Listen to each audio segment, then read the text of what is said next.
My goodness, so there's so much music that you have in this house. I know.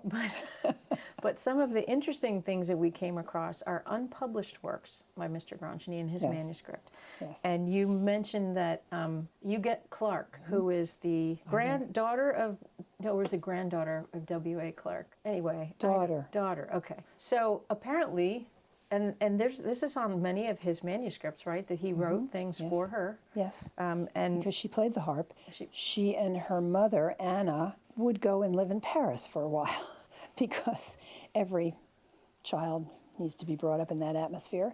And she was fascinated with the harp. Anna played the harp.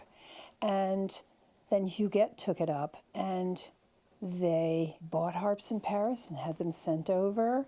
It was really quite extraordinary.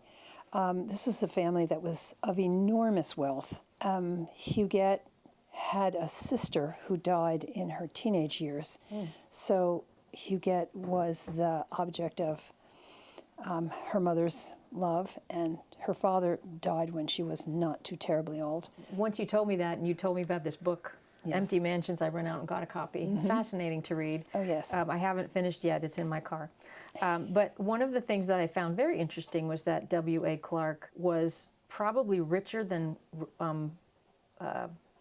Rockefeller? Rockefeller Yeah. at one point. He was And in mining. we know about Rockefeller, and very few people know about Clark. But here on page 154, it says that Anna was mad about chamber music, and she was a dedicated student of the harp, taking afternoon lessons at her Fifth Avenue apartment precisely at 4 o'clock, like you said, from Marcel Grandjany, a Frenchman who taught at the Juilliard School in New York. Grandjany was an influential composer and teacher on a difficult and little understood instrument, and maybe the third best known harpist of all time after King David and Harpo Marx. He dedicated many works to his patron Anna, and later to his daughter Huguette, including a suite based on La Belle et au Bois dormant, or The Sleeping Beauty. So I know I've heard I think I've heard you play a couple of movements from that. Yes. So, but this here is another one of the pieces that Yes. he wrote, yes? Londine de l'Étang, after a grim fairy tale. And the translation of that is, in my very poor French, is the nix of the water pond, the nixie. And a nixie is a water sprite. Ah, little sprite, right. Yeah. And so this is a very extensive work. It has 2 parts. Each part has 2 or 3 movements that are long, they really go on. And you can see by the writing that Anna was a reasonably good harpist. She would have to have been to plow through all this stuff. Yeah. She was very devoted to Mr. Grandjany. She commissioned him all the time. Why she picked this subject, we do not know, because it's a grim fairy tale. It's a substantial work, really substantial. So, Well, and you mentioned that a long sometimes time writing. when you were having your lessons, Yes. Mrs. Grandjany would remind Mr. Grandjany that he had a 4 o'clock appointment. Yes, with Mrs. Clark, yes. And so my lesson was over before 4 o'clock. He had to be over on the east side at 4 o'clock, the east side of New York. And she would send a car over for him, so he certainly did not have to hail a cab. He went over and taught her, and then the car brought him back. Wow. So it was really quite wonderful. He loved them dearly. They were extremely nice people, and they were very generous to him.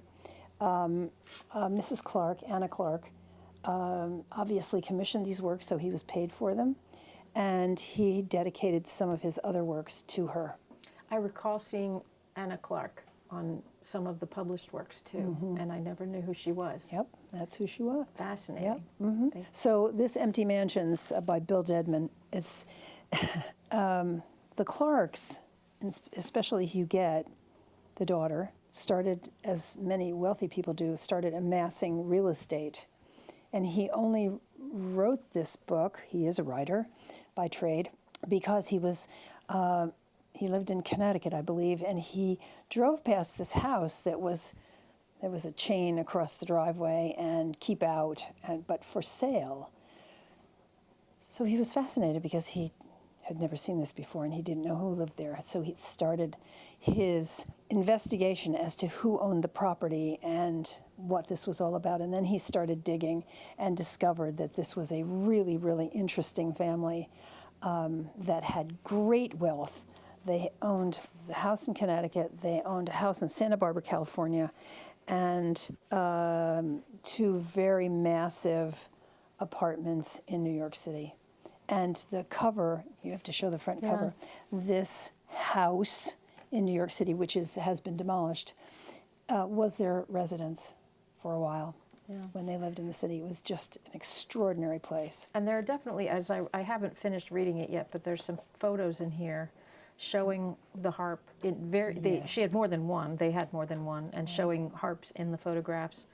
And it's also interesting to note that she purchased 3 Stradivari violins because, did you play the violin also? Yes, she did. Or was it Anna who played the violin? Huguette played the violin also. That's right, yes.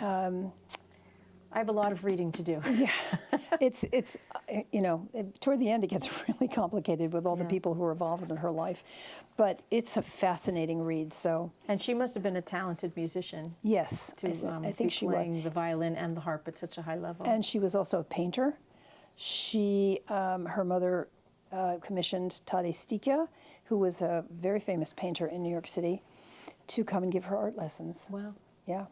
So there we are. Well, we'll see if we can get some of these published in the near future. Yeah, there's some lurking out there in the basement.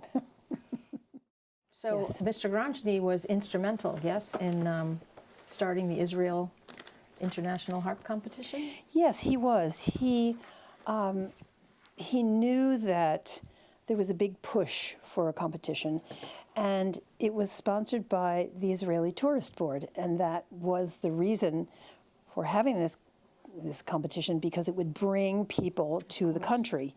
And it was a very smart ploy, and the Tourist Board still has a lot to do with the competition.